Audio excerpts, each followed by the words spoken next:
दुई दिन धरी लगाण वर्षा हेबा फल सारा ओडिशा रे जो वर्षार वित्पात देखा देइछि ताहा बहुत गंभीर परिस्थिति सृष्टि होइछि। बर्तमान उत्तर ओडिशा हो बा पूर्व ओडिशा रे हो बन्यार परिस्थिति देखा देइछि।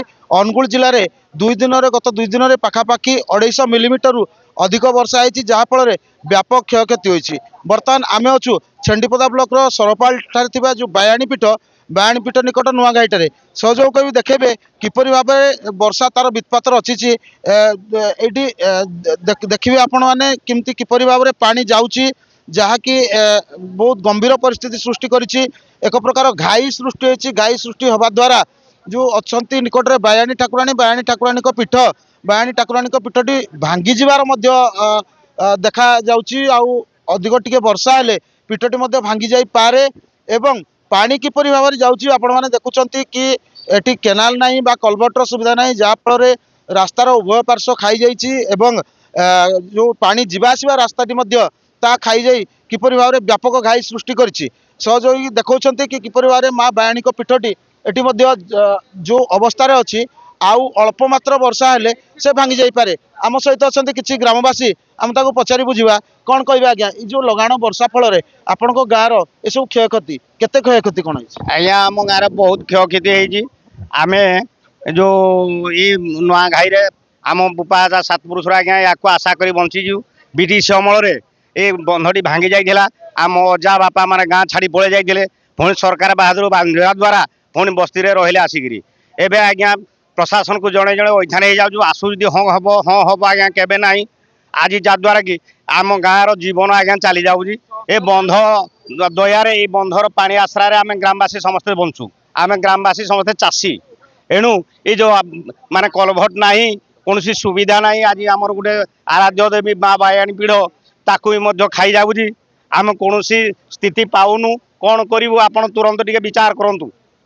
देखो जहाँ मौसा कहते कि बर्तमान पानीर जो अवस्था अच्छी एक प्रकार बन्या सृष्टि हुई घाई तार कौन प्रकार प्रशासन शुणी ना। आम सहित आउ जड़े अच्छा ग्रामवासी कौन कहे ये जो पानी आसूची ए पानी ए वर्ष अधिक आसुची ना अलग वर्ष आसे वर्ष आज्ञा आसूची प्रत्येक वर्ष आज्ञा पात्रपड़ा ठू आरंभ कर सब पानी आठ मल्लिक सरपाल ब्रिज दे सब जाक निष्कासन होगी। यही रास्तार आज्ञा देवगढ़ संबलपुर देकरी यही रास्तार हजार हजार लोक दिवा आसवा कर तेणुक ये जो नुआघाई आमर सारे जो अच्छी यहाँ हूँ आमर चषा समाजर आमर समस्ते चाष निर्भर करुचु। यहाँ हूँ आमर आज्ञा भात हांडी ये आमर शह शह हजार हजार लोक आम ए प्रतिपोषण हो रोचु। ए कौन केनाल ना कि कौन कलवर्टर सुविधा ना बोली आम आज्ञा बहुत असुविधा पाऊँ। आमर बाटर बायाणीपुर आज्ञा अच्छी ये बायाणीपुर आज्ञा सब नष्ट हो जाऊँगी।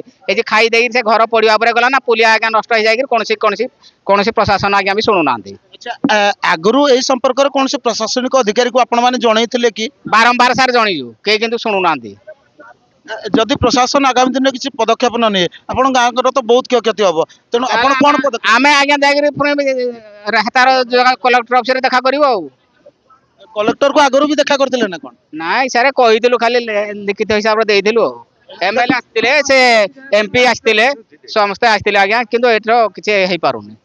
देखो भाई जहाँ कहते कि से स्थानीय जी अच्छा विधायक तांकु जनईले एवं जी अच्छा स्थानीय एमपी बा केंद्र मंत्री थे जनईले बर्तमान सुधा ये समस्या कौन समाधान होना। आम सहित आउ जड़े सहयोग अच्छा कौन कहे भाई आपड़ जो ये बर्तमान बाउंश लगे पानी को बंद करते कहीं बंद करते आज्ञा आमर ये बायाणी पीढ़ तो नष्ट हो गला तो गलानी से आमर रास्ता हाट सब खराब हो जाऊपर आमर ये जो जल गुड़ाक जाऊ बिलवाड़ी की से केनाल सुविधा ना कि आमर ये कौन सुविधा ना कि आम एमएलए को कहीजु कि जे थे आसते कहीजु सी कही बारंबार जामर जहाँ कि गोटे व्यवस्था करवा किंतु एटा एपर्यंत किसी करना से जुगु आज आम सब क्षयक्षति होगी बारंबार कहवा द्वारा भी कहीं शुणुना। कौन कौन आपंकर बर्तमान क्षयक्षति क्षयक्षति है कहले आम बायाणी पीढ़ा क्षयक्षति बर्तमान जो रास्ता ठिया हो 5 मिनिट कि 10 मिनिट भितर से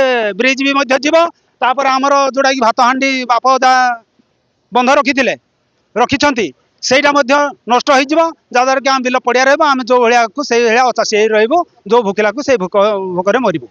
ଚାଷୀ ବର୍ତ୍ତମାନ ହଁ। ଆପଣଙ୍କ ବିଲର ଅବସ୍ଥା କଣ ଅଛି? ଆଜ୍ଞା ବିଲର ଅବସ୍ଥା ବହୁତ ଘାଇ ଭାଇ ଭାଙ୍ଗି ସବୁ ନଷ୍ଟ ହେଇଯାଇଛି। ତଳି ଫଳି ଚାଷୀ ଆମେ ଭାଇମାନେ ଯେଉଁ ପକେଇଥିଲୁ ଆମେ ସେଗୁଡ଼ାକ ବି ମଧ୍ୟ ନଷ୍ଟ ହେଇଯାଇ ସରିଛି। ଆପଣ ବର୍ତ୍ତମାନ ପ୍ରଶାସନକୁ କଣ ନିବେଦନ କରିବେ? ଆମେ ପ୍ରଶାସନକୁ ନିବେଦନ କରିବୁ ଏହା କି ଯେ ଆପଣ ତୁରନ୍ତ ଆସିରି ଏହାର ତଦନ୍ତ କରି ଏହାର ପଦକ୍ଷେପ କିଛି ମାନେ କରିବେ।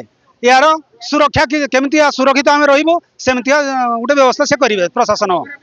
ଦେଖନ୍ତୁ ଚାଷୀ ଭାଇ ଜଣକ ଯାହା କହିଛନ୍ତି କି ତାଙ୍କର ବହୁତ କ୍ଷୟକ୍ଷତି ହୋଇଛି ପାଣି ଯିବା ଦ୍ୱାରା।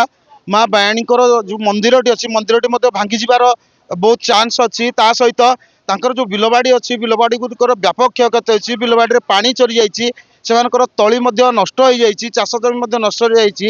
ସେମାନେ ପ୍ରଶାସନକୁ ଅନୁରୋଧ କରୁଛନ୍ତି କି ତ୍ୱରିତ ପଦକ୍ଷେପ ନେବା ପାଇଁ। ଦେଖାଯାଉ କେତେବେଳେ ପ୍ରଶାସନ ସେମାନଙ୍କର କଥା ଶୁଣୁଛି ଏବଂ ସେମାନଙ୍କର କୌଣସି ପଦକ୍ଷେପ ନେଉଛି। ସେଣ୍ଟିପଦାରୁ ହଟକିଶୋର, MBC TV।